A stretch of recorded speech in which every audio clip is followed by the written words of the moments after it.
اگر آپ چینل پر پہلی بار آئے ہیں تو ابھی سبسکرائب کر کے بیل آئیکن پریس کریں اور رہیں باخبر۔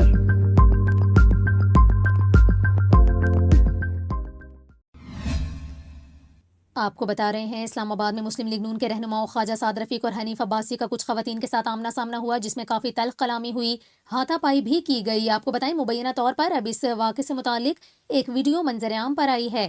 گزشتہ روز اسلام آباد میں مسلم لیگ نون کے رہنماؤں خواجہ سعد رفیق اور حنیف عباسی کا دو خواتین کے ساتھ جھگڑا ہوا، جس میں کافی تلخ کلامی ہوئی، ہاتھا پائی بھی کی گئی، نعرے بازی کی گئی، جیسا کہ اس ویڈیو میں دیکھا جا سکتا ہے۔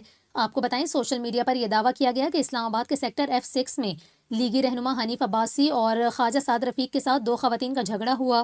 خواتین کی جانب سے لیگی رہنماؤں کے ساتھ بد کلامی کی گئی۔ حنیف عباسی کی جانب سے جب موبائل میں ویڈیو بنائی گئی تو ہاتھا پائی شروع ہو گئی اور یہ بھی کہا گیا کہ خواتین کی جانب سے لیگی رہنماؤں کا گریبان بھی پکڑا گیا۔ اسی واقعے سے متعلق مبینہ طور پر ایک ویڈیو منظر عام پر آئی ہے، نعرے بازی کی گئی، جیسا کہ اس ویڈیو میں دیکھا جا سکتا ہے۔ آپ کو بتائیں کہ اس سے قبل پولیس کی جانب سے بھی دونوں لیگی رہنماؤں کے ساتھ پیش آنے والے واقعے کی تصدیق کی گئی۔